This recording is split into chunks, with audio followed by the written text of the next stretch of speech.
Hi everybody, Solomon, Tales again, carrying on from the last one. Solomon's in his room in Cambodia, Silukville, overlooking the sea. He's got a bit of a girlfriend for a night, second night. She just turned up with her friend. So she's called me and her friend's called Oi. They've walked into his room, gone into the shower, and they're showering. Solomon, me had said to Solomon, $20 special night. Now he's wondering, ooh, oh dear, what? Okay, wasn't expecting that. They emerge from the, and Solomon's just there in his boxer shorts. They emerge from the bathroom with a towel wrapped round each of them. Lucky for them there's 2 towels, or unlucky. And what follows, as usual, I can't go into too many details, but let's just say that Solomon had been on the hedonistic holiday before, and this night was going to be on par with Eden Club in Bangkok and his Hua Hin holiday. These 2 girls were incredible instructors of the aerobic style, and he had a very energetic evening, night. 9 out of 10. Amazing night. Morning came, amazing morning.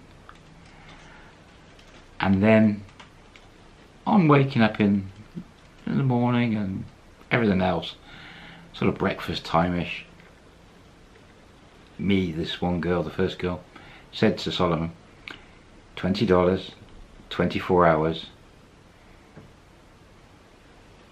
2 girls, would be very nice. They don't earn a lot of money and they'd like to stay with him for a day or 2. He'd only paid for 1 night, so he obviously paid for a second night. Now he's going to have to pay for a couple more nights, but 2 girls, amazing, talented, pretty, friendly girls. This Oi didn't speak any English. Luckily me did. And he's like, what? Whatever. Let's. He just had an incredible night and he's thinking, oh yes, I'm in paradise. So yeah, okay. He's going to have to feed them both. Down they go.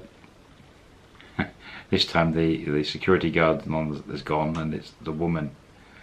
She sort of sees him come down with 2 ladies and she's sort of a big smile. And he's like, a bit embarrassed, but cafe next door, breakfast for 3 of them. It's only pennies, it's literally maybe $2 for all of them. And then he says to me, well, we want to go maybe further today, have a look at other beaches. And me, I know, great place, maybe 15 kilometre. It's okay. So, finish breakfast, jump on the bike, 3 of them on the bike, no helmets. There's hardly any traffic, the roads aren't brilliant, but you just drive slow and it's fine. She's right back 15 kilometres, again towards Vietnam. Bit of a hill, laying down to a beach. Another stunning beach. Again, but this place had 2 restaurant, cafe, bars, wooden style again, same coffee tables and plastic seats. And on the beach there was a couple of people on this beach. A bit further along she said there's a 5-star hotel. Didn't realise there were 5 stars down here, but there apparently is, that a lot of Cambodian people come to, and they can walk along and get to this beach along the sort of cliff and hill, but they go down. And yeah, this time Solomon had brought swimming gear, food, drink, swimming, nice day, water seemed a bit clearer. They just chilled 3, 4, 5 hours, Had a great time, kept eating, the girls just kept eating and eating and eating, as they do, non-stop. And by sort of after lunch, after eating that lunch, get a bit sort of tired and want a bit of a siesta. And Solomon says, like, let's head back to the hotel and relax for a bit. And he's thinking that come 6, 7 o'clock that the girls would go off to work, and that would be it. No. Back on the bike, back to the hotel. Showers, aerobics, showers, sleep. 6, 7 o'clock. Let's go get food together. He's like, you're not working? No, we're just not worried for a day or two. And he's like, oh. Okay, out of the hotel, round the corner, up towards the bar where they work, and sort of cafe restaurants, food. The girl's like, we're tired, we've got food, let's go back to the hotel again.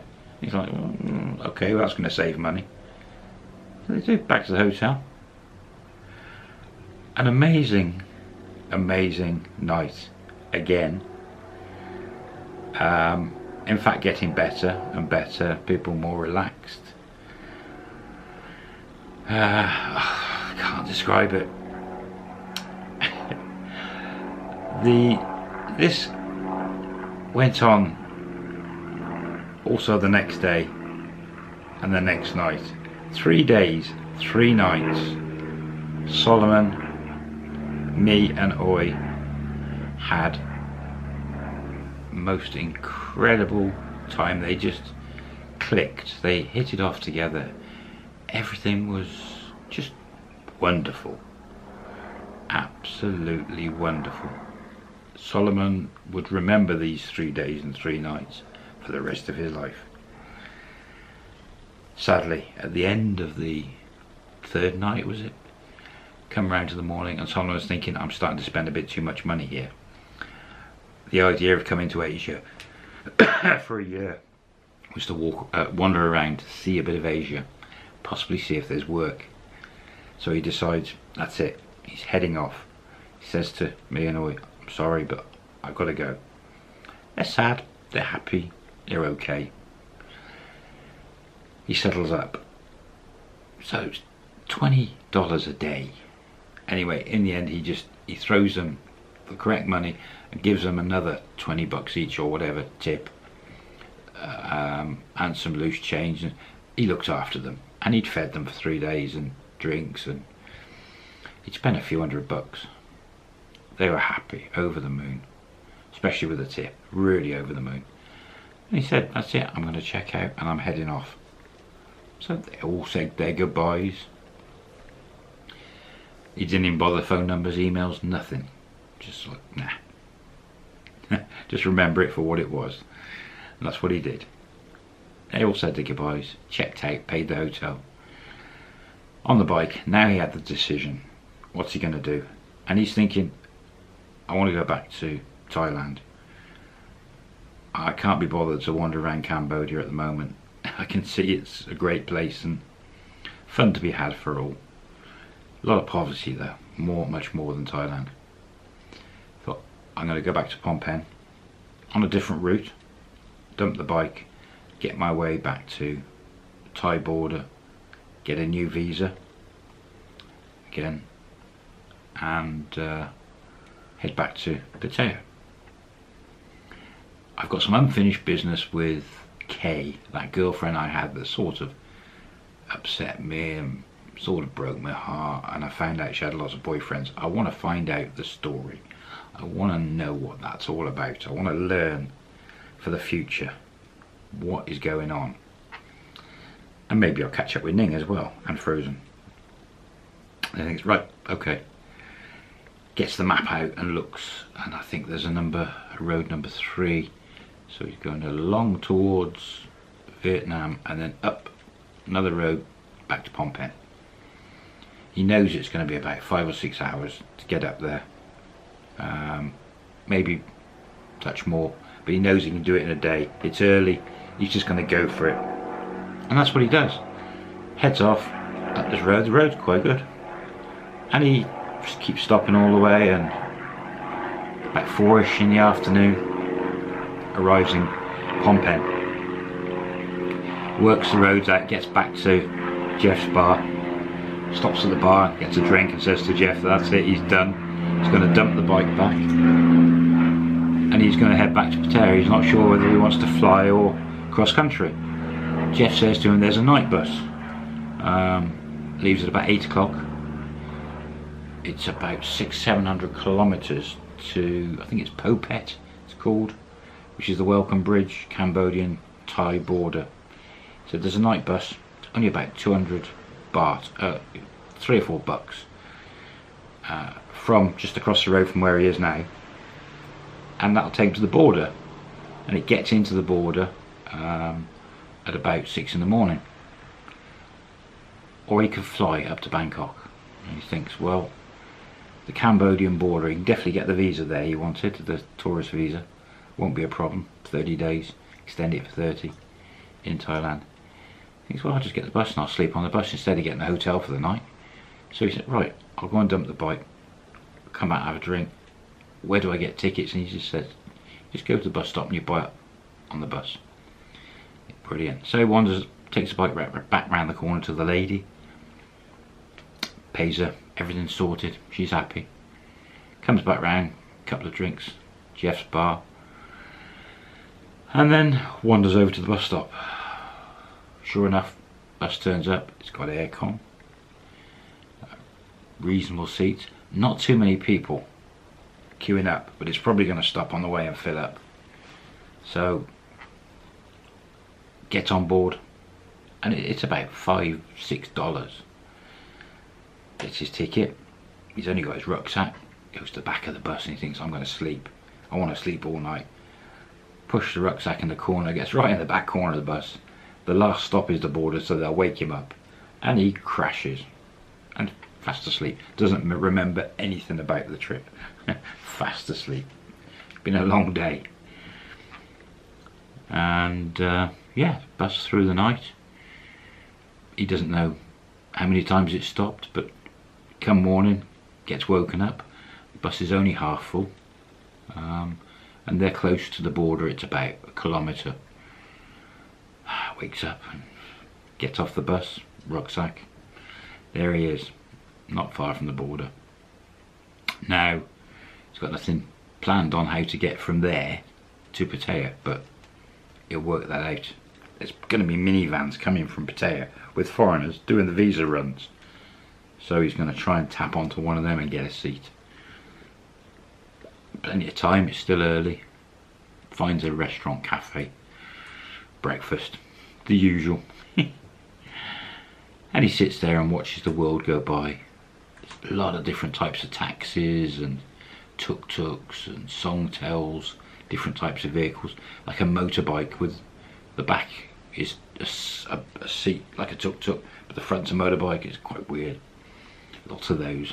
And you can see the casinos along the road, all very smart big buildings. Lots of shops selling junk and rubbish and counterfeit products and even copy cigarettes and things, and he's like, not interested. The time's ticking away. He's got to kill a bit of time because the border crossing, I believe it's 8 o'clock it opens. He's got to sort out a visa, so he finishes up, it's about that time, wanders up to the border. A lot of beggars trying to get money off him as he's walking along. Annoying, very annoying, but never mind, it's poverty. Gets up, and the sort of border buildings, it's nothing special, but he gets to the right one, has to go up some steps. Goes in, straightforward, tourist visa, 30 days. Gets his stamp, whatever the cost is. It's not a lot, but he gets it. Stamped, and he has to walk from the Cambodian side across the no man's land and the bridge to the Thai side and then get a Thai stamp. So does all that, walks across, stamp, yeah. And before he went on this trip, he got a bigger UK passport. He renewed his passport. It's one of the thicker ones with lots more pages. That's needed for all the stamps you keep getting for a year. Believe me, you don't want your passport to run out when you're over there and having to try and sort that out. But there he is, gets on the other side, and sure enough, he sort of walks towards the car park, and you can see minivans arriving, foreigners piling down to the border. And he goes and talks to a few of the van drivers, and he finds one going to Pattaya. There's only 4 guys on it, 200 baht. Sorted. Pays the guy the money. 4 guys come back up. About 20 minutes later, says hello to them.